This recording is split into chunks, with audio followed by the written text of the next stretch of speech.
पूर्व केंद्रीय राज्य मंत्री पंडित सुखराम को हुआ ब्रेन स्ट्रोक। मुख्यमंत्री जयराम ठाकुर ने अस्पताल पहुंचकर जाना हालचाल। दरियादिली दिखाते हुए सीएम ने सुखराम के लिए छोड़ा चॉपर। मंडी से सड़क मार्ग से गए कुल्लू। जिला किन्नौर के टिढोंग जल विद्युत परियोजना के निर्माणाधीन कार्यस्थल पर गिरी चट्टान गिरने से 5 मजदूर चट्टान के नीचे दबे। हादसे में 2 मजदूरों की मौत, 3 का चल रहा इलाज। औषधीय गुणों से भरपूर जंगली फल काफल पहुंचा बाजार। मंडी शहर में 160 रुपए प्रति किलो के हिसाब से बिक रहा काफल। मधुमेह, हृदय चाप और पेट की कई बीमारियों को दूर रखता है काफल।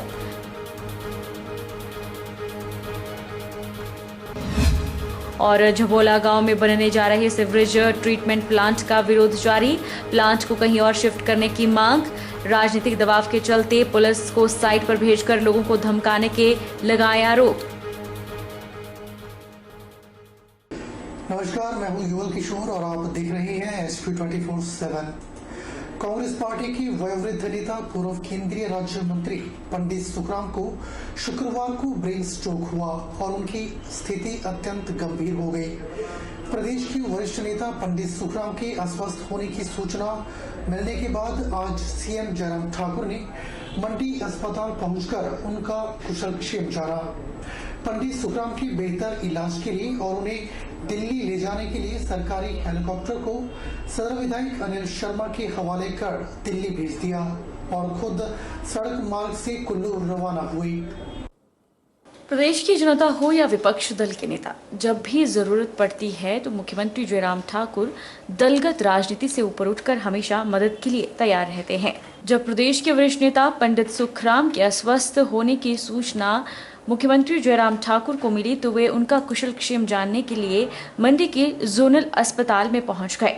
कांग्रेस पार्टी के वयोवृद्ध नेता पूर्व में केंद्रीय राज्य मंत्री रहे पंडित सुखराम को शुक्रवार को ब्रेन स्ट्रोक हुआ और उन्हें जोनल अस्पताल में भर्ती किया गया।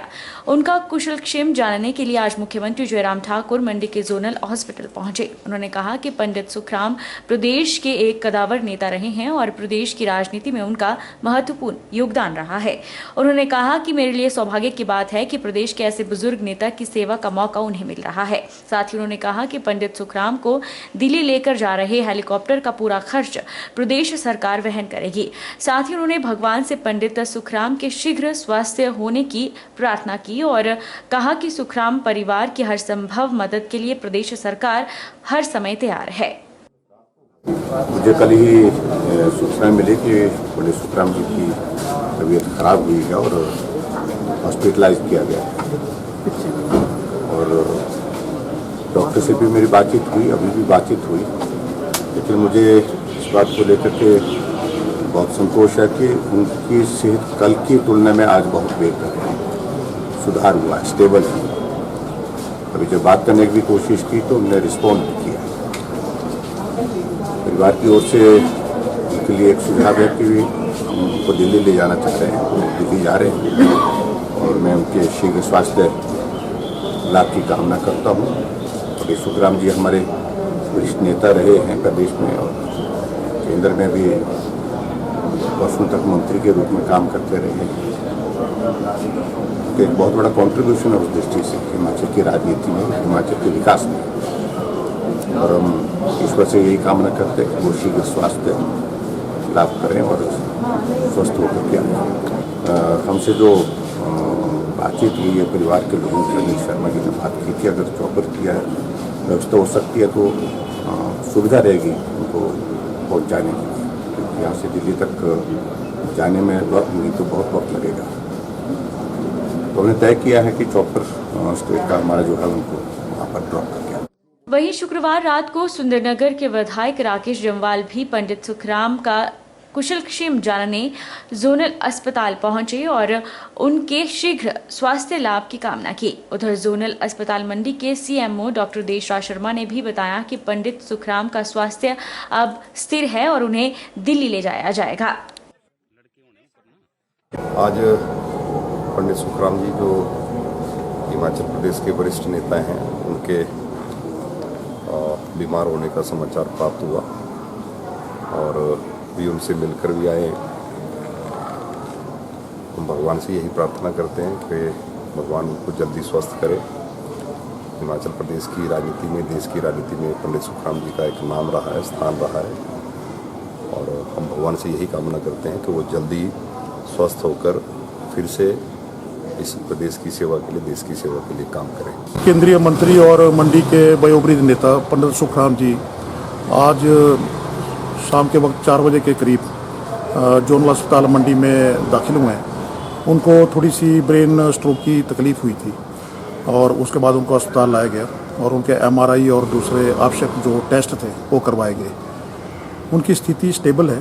जो उनके वाइटल्स हैं जैसे pulse, blood pressure, respiratory rate वगैरह, ऑक्सीजन सैचुरेशन वो स्थिर है, और जो हमारे मंडी के फिजिशियन हैं उनकी निगरानी में उनका उपचार चल रहा है। आम आदमी पार्टी के सदस्य दीपक शर्मा ने सदर विधानसभा क्षेत्र में तुंगल क्षेत्र के कोटली कस्बे में अव्यवस्थित ट्रैफिक समस्या और आए दिन लगने वाले ट्रैफिक जाम पर प्रशासन पर सवाल उठाए हैं। दीपक शर्मा ने कहा कि कई बार प्रशासन के संज्ञान में इस समस्या को स्थानीय लोगों के द्वारा लाया गया, परंतु समाधान करने के बजाय प्रशासन ने हमेशा इसको नजरअंदाज किया। आम आदमी पार्टी के सदस्य दीपक शर्मा ने सदर विधानसभा क्षेत्र में तुंगल क्षेत्र के कोटली कस्बे में अव्यवस्थित ट्रैफिक समस्या को लेकर प्रशासन पर सवाल उठाए हैं। दीपक शर्मा ने कहा कि यह 1-2 दिनों की बात नहीं, यहां अक्सर ट्रैफिक जाम से कोटली बाजार जाम रहता है और लोगों को परेशानी झेलनी पड़ती है। कई बार प्रशासन को इस बारे में सूचित किया गया, लेकिन हमेशा ही इस समस्या को नजरअंदाज किया गया है। इस वजह से वाहन चालकों को और स्थानीय लोगों को अपने स्तर पर ही ट्रैफिक जाम से जूझना पड़ता है।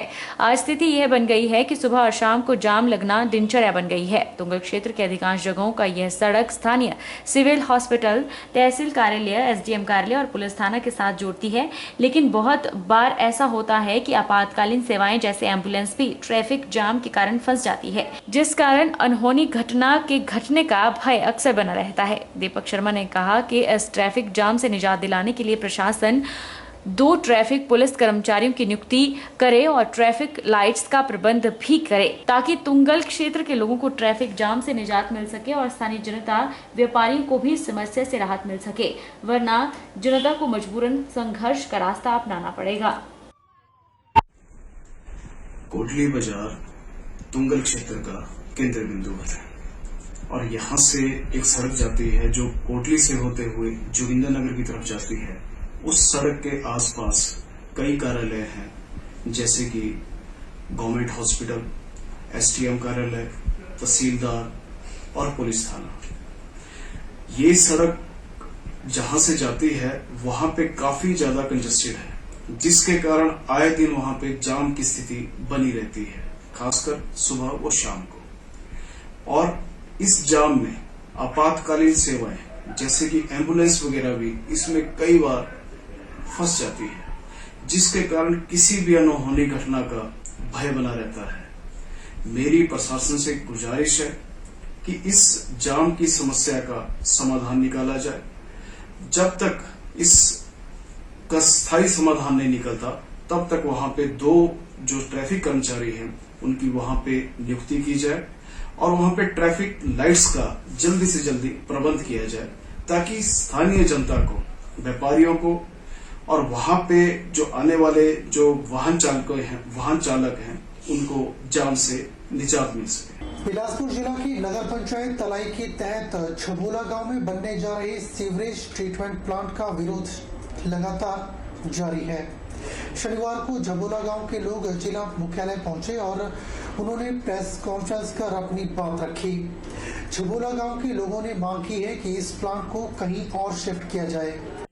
जिला बिलासपुर की नगर पंचायत तलाई के तहत झबोला गांव में बनने जा रहे सीवरेज ट्रीटमेंट प्लांट का लगातार विरोध जारी है।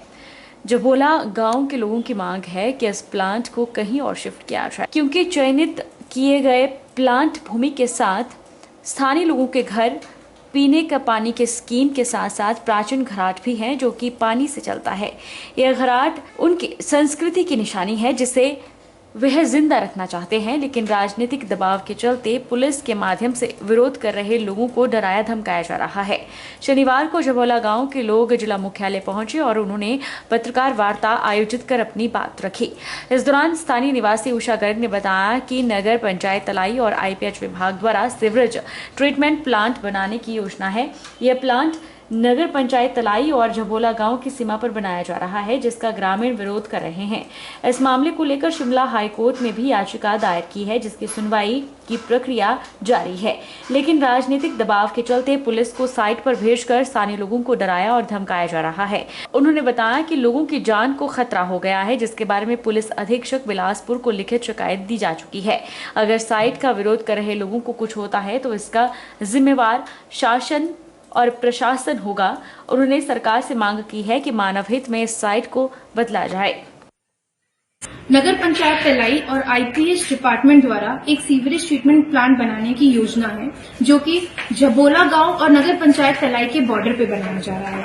मैं और मेरे गांव वाले इस चुनित भूमि का विरोध करते हैं, क्योंकि इस चुनित भूमि के साथ ही हमारे घर हैं, हमारे पानी की पीने की सप्लाई स्कीम है, मेरे पिता और मेरे बड़े पापा की मलकियत भूमि है और हमारा एक बहुत प्राचीन घराट है जो कि पानी से चलता है।